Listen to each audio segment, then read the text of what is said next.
Ladies and gentlemen, it's time for Horsin' Round at the Songbird Lounge with your hosts, 19-Hand Horse.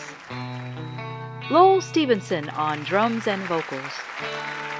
Ralph Ruiz on bass. Brad Sears on guitar and whatever. Dr. Mark Montijo on guitar and vocals.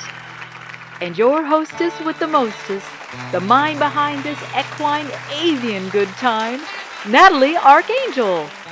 Horsin' round at the Songbird Lounge.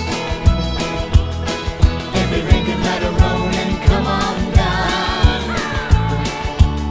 to the little western Nashville, north of Bakersfield. East Bend nest in the paddock, keeping hella real. Horsin' round at the Songbird Lounge. Horsin' round at the Songbird Lounge. Horsin' round at the Songbird Lounge. Horsin' round at the Songbird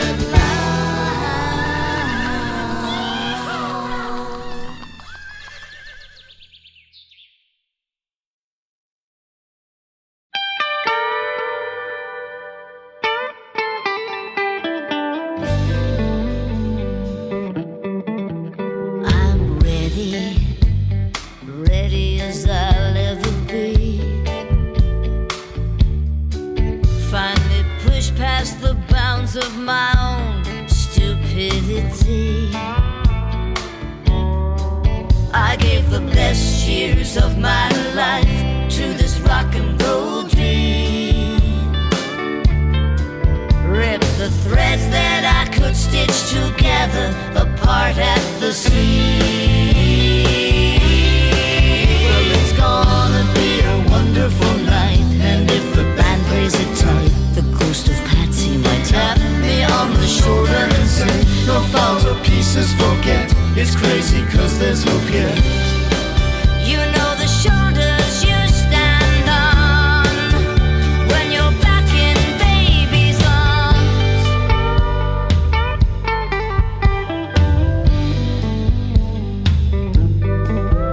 My telly, just a part of me,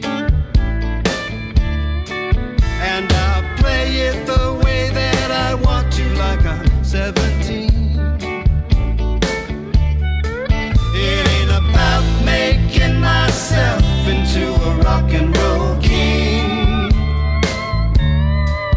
Finally got to the place where it's only the music's the thing. Well, it's just another honky-tonk night, and if the band plays it tight, the ghost of Waylon might stop me at the loadout and say, just keep a walking the line. Hey, Hoss, you're doing just fine. You just play through that smoky wine dream when you're lonesome, ornery, and mean.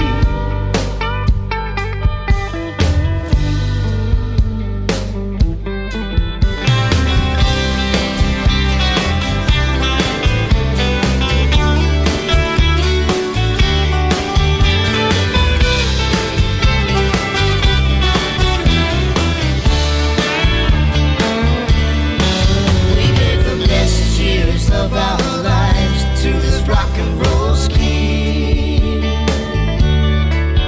And this music today, well, it don't say nothing to me.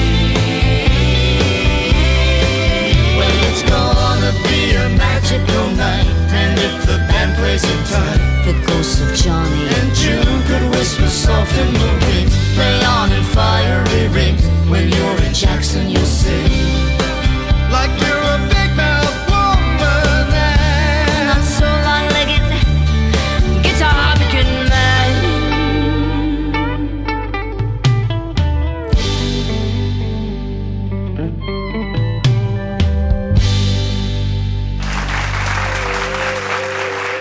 Yeah!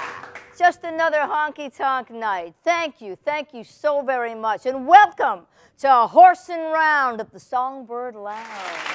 Yeah, we are your hosts, 19-hand horse, and you better believe that's a really big horse. Featuring me, a not so big woman, Natalie Archangel. Thank you so much for being here. Well, we are coming to you from Tennessee Street, here in the seething metropolis of passably attractive Vallejo, California, right? Vallejo, or Valley Jones to its native sons and daughters. I learned that recently. I like it. It kind of makes Vallejo sound warm, fuzzy, a little bit homespun. So here we are in Vallejo, which has been described by me as the leaky undercarriage of the breathtaking Napa Valley. Right? The Napa Valley, folks, huh? Really? Just Ralph? The Napa Valley! Woo! Thank you so much. And what is the Napa Valley famous for leaking, fellas? Wine. You better believe it, wine. The Napa Valley is very, very famous for wine. And if you've never visited this area, you really should do so because it is a spectacular place. It's beautiful, and it's the only place that I can think of where a person can simultaneously indulge their propinquity, their need for intellectual stimulation, to learn about how the grapes are grown, where the grapes are grown, why they're grown in straight rows like that. There are reasons. Does the Chardonnay in your hand have legs?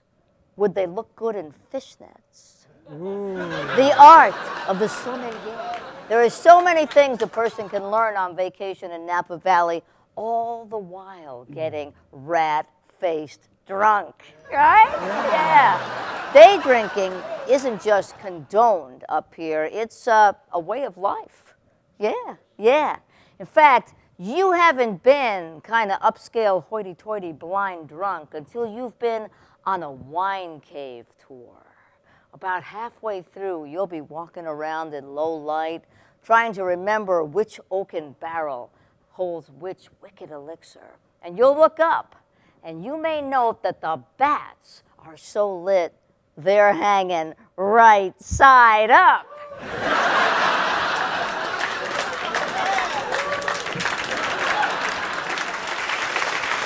Thank you. Improv, folks. It'll save you. Anyway, see the bat? Be the bat. But thank you very much. The bats, the people, everyone involved in keeping the wine flowing down Route 80 is very heroic. Wouldn't you all agree? Mm-hmm. And here's my effortless segue. Heroes. They're heroic. We're heroic. We want to talk about heroes today. A hero is a person that influenced you somehow. All of us have heroes. They could be people from history. They could be someone that you met. They could be a teacher. Certainly there are some people who would name their parents as heroes. Right, Mark?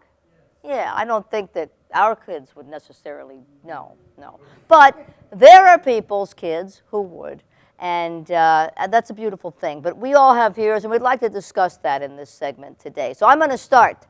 I have many heroes, but two I want to bring up are Florence Nightingale, the lady with the lamp. She's the hero to most, if not all, of my ilk, of course. Very, very important figure in modern nursing.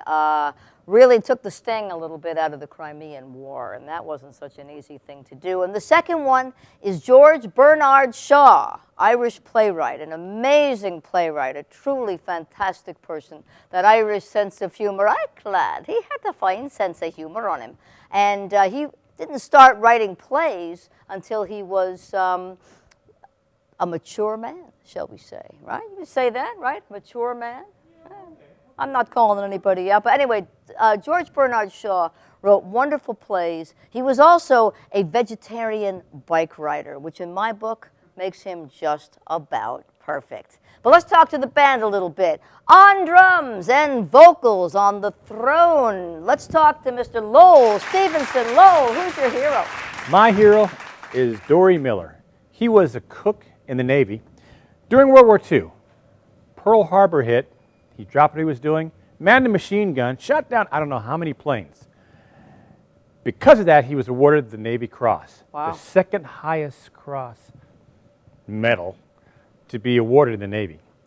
And they named an aircraft carrier after him. Only admirals and presidents are allowed to be called aircraft carriers, after aircraft carriers. That's pretty cool. Thank you so much. Dory Miller. We will say his name, remember his name. Over here, playing the bass. Here he comes. Got some very sharp-looking sunglasses on, too. Ralph Ruiz. Ralph, tell us about your hero. Well, I don't have to go too far for that. My hero is homegrown. It's my father, Second Lieutenant Francis V. Ruiz, a career military man. Spent 31 in the military, was a prisoner of war. After he retired, 19 years in the post office. All these times, he stayed humble, straightforward. Seemed like nothing affected him. Well, maybe I tried as a teenage kid, but that didn't faze him at all. So he's my hero, Second Lieutenant Francis V. Ruiz, my hero. Awesome. Thank you so much. That's a wonderful story. Over here, by the way, the Songbird Lounge is the purview of our multi-instrumentalist over here. Let's talk to Brad Sears. Come on up and tell us about your hero, Brad. Well, Natalie, my hero happens to be the queen of music retail, my beautiful 91-year-old mother. And if it wasn't for her, for giving the confidence and the motivation to keep the candle lit for music and the creative arts, I don't know what I would do. I'm just so amazed. And I want to continue that. That's my hero. Beautiful thing, Betty Mao. Thank you so much, Brad. And last but never least, my partner in all manner of things, one of the few psychologist guitarists in practice today, I would say, and that is one hell of a double major, folks. So give it up for Dr. Mark Montijo. Who's your hero, honey? Thank you. Well, I have two. The first is Swiss psychiatrist Carl Jung. And Jung worked with archetypes and the collective unconscious, and dreams were very important too. He believed that dreams were psyche's way of communicating important messages to the dreamer. And sometimes he would work with dreams by having the dreamer talk directly to the dream figure and have a conversation. And my second hero is Crazy Horse. Crazy Horse was a member of the Oglala band of the Lakota tribe. He was born in the Black Hills of South Dakota, and dreams were important to him too. His name came actually from a dream of a horse that was like smoke, like a mysterious horse. So I don't think Crazy Horse is really the right translation of his name. And English just doesn't have the subtlety. Right, right. And it's interesting that his cousin was Black Elk, who's a famous shaman and visionary. And he said about Crazy Horse that when Crazy Horse dreamed, he went into the world that is behind this world, where all things are spirit. And this world is actually just a shadow image of that world. And so those are my heroes, Crazy Horse and Carl Jung. Carl Jung and Crazy Horse. That's the title of your memoir, too, isn't it? Writing it now. Or at least, perhaps, that's a really good idea for a country song. Thank you. What an interesting band, huh? Right? Yeah. A lot of depth there. Thanks, guys. Sometimes I forget your depth, but I never forget to appreciate you. Always appreciate your band. At this point in the show, I'd like to introduce a friend of mine, or at least my little plastic partner. Jesse, is he ready to come up? Yes, after he had me arrange all the M&Ms alphabetically, yet by color. I really hate it when he does that. You ought to know better than that, my man. Come on, this is Hank 13. Hey, Hank. So we were talking a little bit about heroes, and honestly, I was wondering if perhaps you could enlighten us and share a little something about your hero? Sure. Really, Natalie? Is this degenerating into one of your therapy sessions? I note you never share much about me with your therapist. Do you fear the psychotropic prescriptions you might come home with if you did? Oh no, we're really getting a little off topic now. All I want to know is, do you have somebody who influenced you, a performer? Somebody that you look up to. It could be Charlie McCarthy, going back, Mortimer Snerd, Lester, the guy from Goosebumps. All right, is there somebody like that? You know, a Tommy. What? What did you call me? I take serious issue with that, Natalie, you insensitive dog of bones. Right. I'm going to need to speak to my union rep, and you, sir, must call compliance. She leads to the reporting.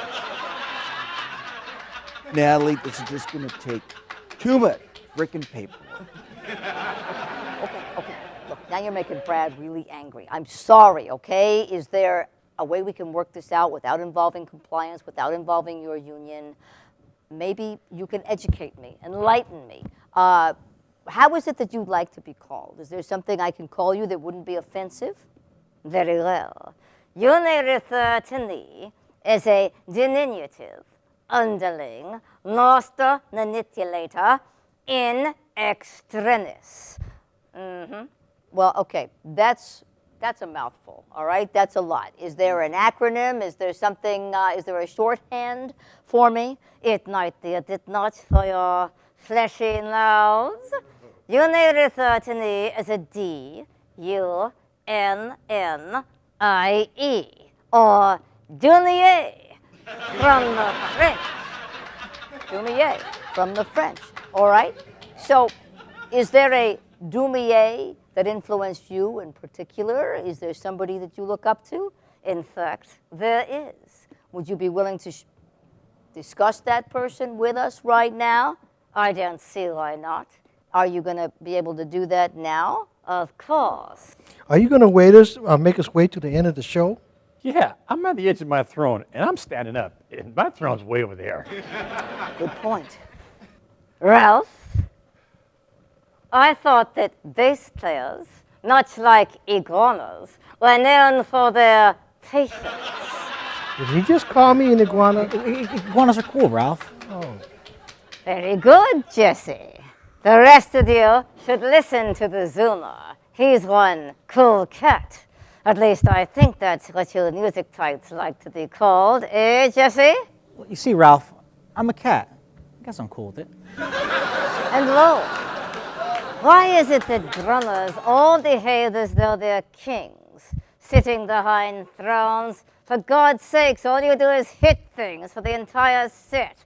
Perhaps Natalie over here could hook you up with a good therapist to work out some of those anger issues. So, Hank 13, as the ranking mental health professional here on stage, I think it's time for me to step in and just tell us your hero, please. Oh, very well, Dr. Mark.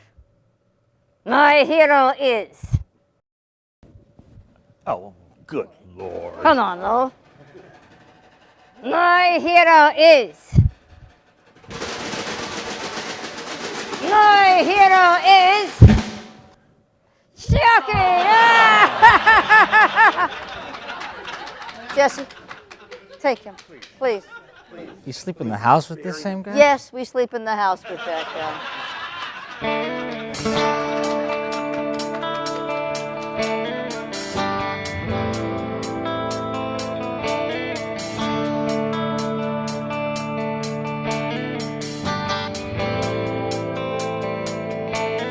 Once in a while, I can get out from under me.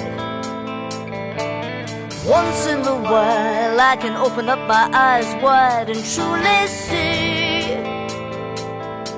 But most of the time, I got to fight the feeling I'm entitled. Most of the time, I still resent that I am not an idol, matinee idol. Wish I could eat at the Black Bear and be happy there. I wish I could live with my small share, find satisfaction there.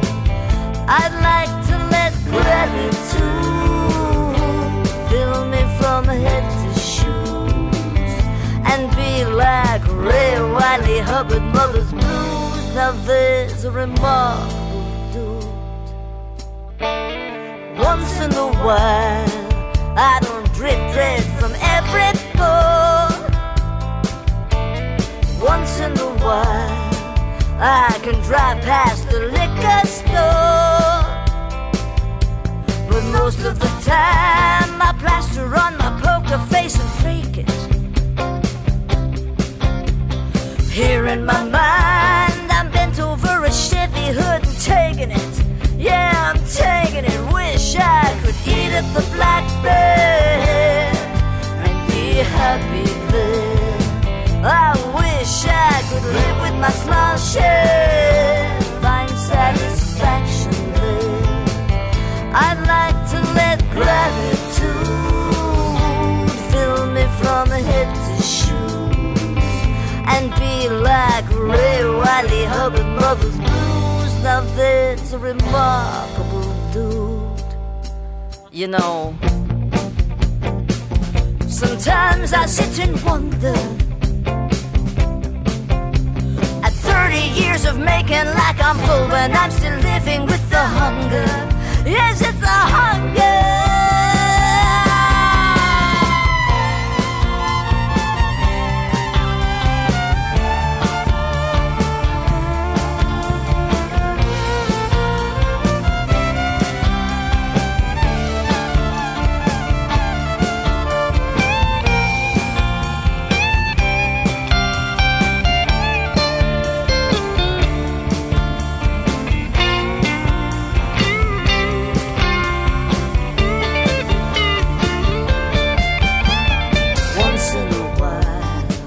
I got a price out what plastics cost. Look at my smile, can you tell how many teeth I've lost? But most of the time I hold a shred of hope and move it forward. Walking the line, my fist with crap and me are getting old and awkward, really awkward. Wish I could eat at the blackbird and be happy there.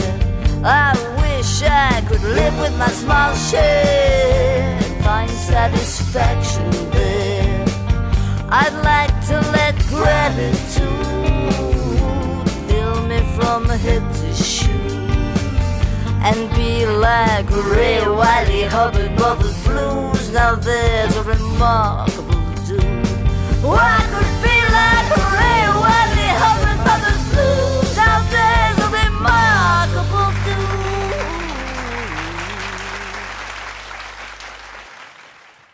Here's a segment we call Give a Philosophizing Guitarist Psychologist Enough Rope, and he'll give you something to think about. Dr. Mark. Thank you. So, growing up on a horse ranch, we had 200 head of horses, and every year we'd drop 50 foals, and it was a lot of work. And sometimes there'd be some downtime in the barn, though, where one of the guys, the guy who taught me is named Alicio, and he was from Mexico, and he was really good with twirling rope. So I learned a couple of easy things from him. I'd like to share those with you today. And I was thinking about, prior to doing this, how rope and music might be connected. And so I was looking at the rope, and if you look up close, you can see how it's made up of smaller individual threads woven together, and how these smaller intertwined threads make up one rope that's stronger than any of the threads alone. And that's like 19-hand horse. Each musician an individual strand, each with our own unique sounds and songs that we are chasing in our heads when we play music together.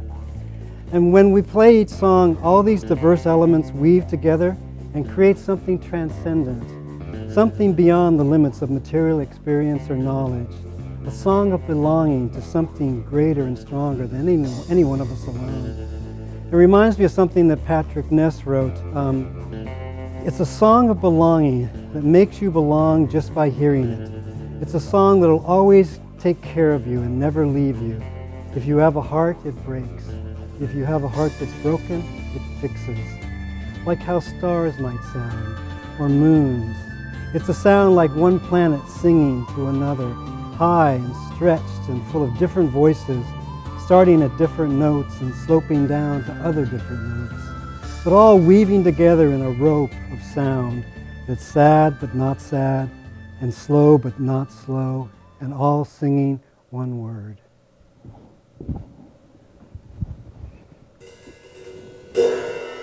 Dr. Mark Montijo on the rope.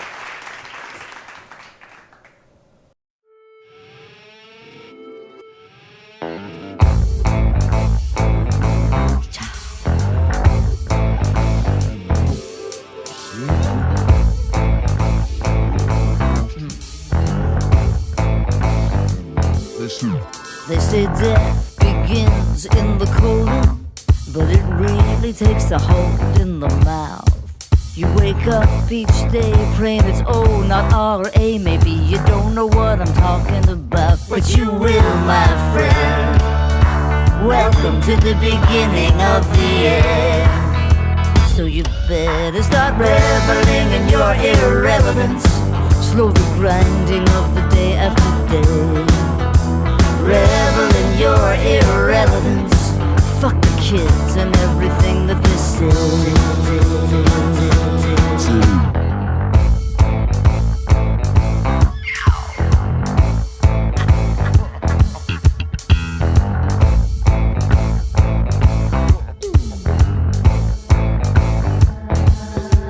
There's a man sitting back in the corner.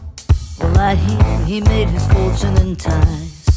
He's got drool down his face, don't know person, time or place, and they say it came as such a surprise. Read the writing on the wall, 'cause it's coming for us all. So you better start reveling in your irrelevance. Slow the grinding of the day after day. Revel in your irrelevance. Fuck the kids and everything that they say. Revel in your irrelevance. You're still here, but now you're just in the way. Revel in your irrelevance. And you can be rude, 'cause no one hears what you say. What you say, what you say, what you say. I learned that we're entitled to 120 years. 'Cause I'm so decrepit right now, I cry the rest out in whiskey tears.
Bakersfield.